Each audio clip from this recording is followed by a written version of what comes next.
चल रहा है, जिस मीडिया की आप बात कर रहे हो, वो तो गौडी मीडिया है, वो तो भांड मीडिया है। वो तो मैं अगर सीधे सीधे शब्दों में कहूं तो भाजपा की, यूं कहो कि मोदी की दलाली कर रहा है। और क्या कर रहा है? वो तलवे चाट रहा है उनका। तो वो तो उनका एजेंडा है, वो मीडिया नहीं रहा। वो भाजपा का, मोदी सरकार का स्पोक्समैन बन गया, प्रवक्ता बन गया, तो उनके लिए काम कर रहा है। तो उसकी नौकरी कर रहा है, तो उसके लिए काम कर रहा है वो। बात बाकी मीडिया की जिसकी बात कर रहे हो आप लोगों की, मैं समझता हूं उस पर मीडिया ट्रायल नहीं हो रहा, उसके सच को जानने की कोशिश की जा रही है। और उस हत्याकांड का जो सच है वो बड़ा भयानक है, और उसके माध्यम से पूरे देश की जनता को और एक समाज विशेष को डराने की बड़ी घिनौनी साजिश है। आप कल्पना कीजिए कि उस मामले में सुप्रीम कोर्ट में जो यूपी पुलिस है उसने कहा कि अतीक अशरफ और इनकी सुरक्षा की जिम्मेदारी हमारी है। ठीक इसी तरह से हाई कोर्ट में उन्होंने कहा, और उस सबके बावजूद अत्याधुनिक हथियारों से लैस यानी AK-47 से लैस 20 सुरक्षाकर्मी उनके बीच में आके 3 लोग सरेआम कत्ल कर देते हैं। और जब वो कत्ल करते हैं, आप सबने देखा होगा वीडियो, उनको मार के उन पर लगातार गोली चलाने, 30 राउंड गोली चली, यानी 30 गोलियां चली हैं। लेकिन जो 20 पुलिस वाले हैं उनमें से किसी एक ने भी अपनी पिस्टल या अपनी AK-47 तक अपना हाथ पहुंचाने की या पिस्टल को निकालने की कोशिश नहीं की है। 3 आके लोग इस तरह से सरेआम मीडिया के सामने कत्ल करते हैं। आप समझ रहे हैं कि उन लोगों ने, जैसे बात कही जा रही है कि साहब हमने फेमस होने के लिए क्या किया, उनका है, लोग डरते हैं कहने से। लेकिन मैंने बार बार मीडिया के सामने कहा और आज फिर कह रहा हूं, यह सरकार द्वारा कराया गया, जानबूझकर कराया गया कत्ल है। और ये इसलिए कराया गया क्योंकि सतपाल मलिक साहब ने जिस तरह से पुलवामा कांड को लेकर सवाल उठाए हैं, उससे मोदी पूरे तरह से घेरे में आ गए। सवाल उठने लगे कि भाई पुलवामा कांड तुमने कराया, तुम वहां अपनी मौज मस्ती ले रहे, तुम कैसे, मतलब कैसे हो सकता है कि 4-5 घंटे जिम कॉर्बेट पार्क में प्राइम मिनिस्टर का जो फोन ही ना मिले? संभव है क्या? ये बिल्कुल कत्ल हुआ है।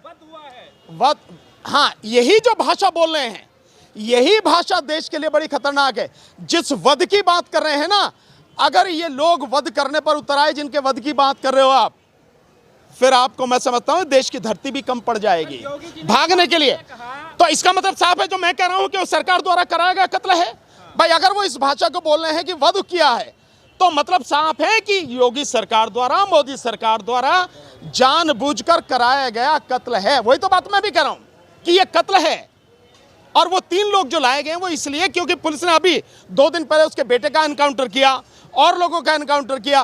पुलिस पर वो आरोप ना लगे इसलिए 3 लोगों को किराए पर लाए, था वो भी एनकाउंटर ही, बस पुलिस ने नहीं किया, उन लोगों के माध्यम से कराया, इतनी सी बात है। सर, योगी जी जिस तरह से कह रहे हैं यूपी के अंदर कानून का राज है, और उन्होंने ये भी कहा कि गर्मी निकाल दी, तो उसकी तारीफ करेंगे आप? नहीं, आप इसे कानून का राज कहेंगे। अगर सरकार ने इतनी बड़ी सुरक्षा दे रखी है, हाई कोर्ट सुप्रीम कोर्ट में एफिडेविट दे रखा है, उसके बावजूद भी सरेआम मीडिया के सामने कत्ल हो रहा, तो क्या ये कानून का राज है? अगर यही कानून का राज है तो जब निजाम बदलेगा, जब सत्ता बदलेगी, फिर यही कानून का राज चलेगा। खुश रहोगे इससे?